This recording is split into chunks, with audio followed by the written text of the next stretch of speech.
So the welterweight division is in a weird spot right now. You see, Bilal Muhammad is the UFC welterweight champion, which is still crazy to think about, but it's true.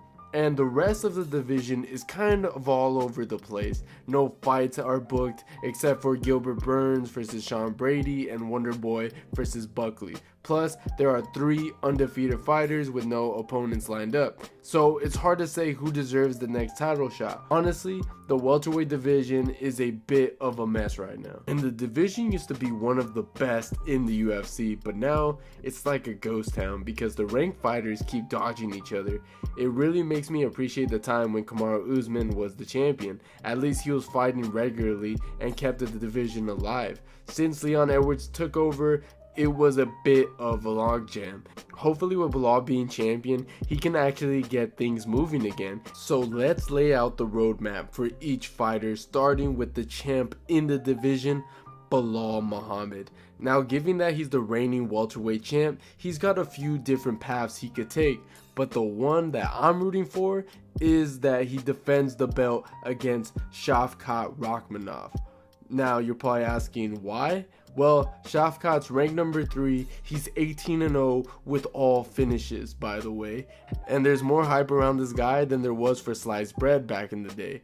Now, the problem is, no one in the division seems eager to face him. He's like the boogeyman and everyone's scared to fight him. But I do think Bilal would fight this dude. I mean, he accepted the call out from Shavkat literally after he won the UFC title back at UFC 304. So it looks like it's gonna happen. And I even seen some delusional people say that it should be Bilal versus Usman next. But come on, man. Really? Usman is on a 3-fight losing streak.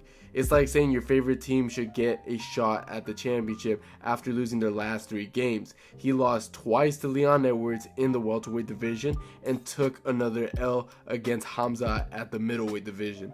Meanwhile, Shavkat's been lurking in the shadows, waiting for someone brave enough to fight him, and Bilal's the only one who said that he would be down to give him a crack at the title. Now, as for who would win if Bilal and Shavkat do throw down, I'm actually going to lean towards Shavkat. I truly believe the way to beat Bilal is by dragging him into deep waters and turning the fight into a war. Shavkat's got the skills just to do that.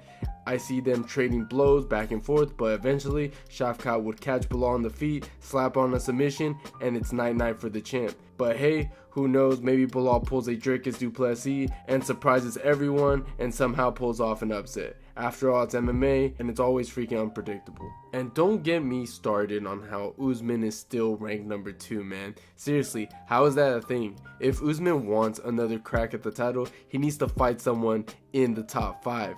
He's been healing up from those infamous cobblestone knees, and when he's ready, hopefully by early next year, he should take on JDM.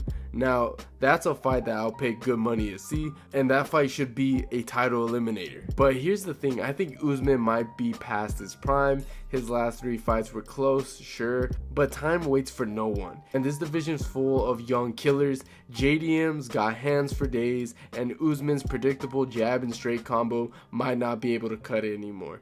Even if Usman manages to take JDM down, I don't see him holding him down for that long. Plus, Usman's submission games is practically non-existent, and I can't remember the last time he did any significant ground and pound. It's like he's lost that killer instinct, and against a rising star like JDM, that's a recipe for disaster. And another fight that would be interesting to add is Ian Gary versus Leon Edwards. They've already got some beef brewing, and if you've been living under a rock, let me catch you up. It all started with Gary was booted from Leon's gym, which is Team Renegade. And no, it wasn't because they're both in the same weight class, but because of Gary. Let's say it's a unique behavior, like showing up late, consistently bringing his cameras, and generally not meshing well with his gym's vibe. Edwards and his coach eventually decided that Gary's approach just didn't fit the culture they were trying to build, so they politely showed him the door. Now, in my opinion, Leon Edwards would likely take this one by unanimous decision. I just don't think Ian Gary's striking is that sharp enough for this level. He'd even want to engage in a striking battle with MVP, which makes you wonder if he's really confident in that area. Plus, Leon would probably outpoint him with his kicks, and has the grappling advantage too. Sure, Gary out-grappled MVP, but let's be real, out-grappling MVP is about as prestigious as beating your little cousin in a video game. Leon's wrestling is solid. The guy took down Usman, Covington, and Bilal Muhammad, so I'm confident he can handle Gary on the ground too. Gary hasn't faced anyone like Leon yet. Most of his opponents have been high-level strikers, but not someone who's great at both the striking and the grappling. I think that combo would be too much for Gary to handle. Let's just be honest, Leon Edwards might just outclass Gary in a way that makes it look easy. I'm talking about maybe a 30-27. Sure, Ian Gary might have a moment or two, but overall, I just see him getting schooled for the most part of this fight. And overall, that's where I believe the welterweight division should be heading. The winner of Sean Brady versus Gilbert Burns should face the winner of Leon Edwards versus Ian Gary, and that should determine the next #1 contender. UFC, take notes and pay attention. Fix your division and do what needs to be done. That's the direction the division needs to go in, and I'm hoping it goes that direction. But overall, what do you guys think? Let me know in the comments down below, and if you enjoyed the video, please leave a like, and don't forget to subscribe to the channel if you haven't already. And like always guys, I'll see you guys on my next one.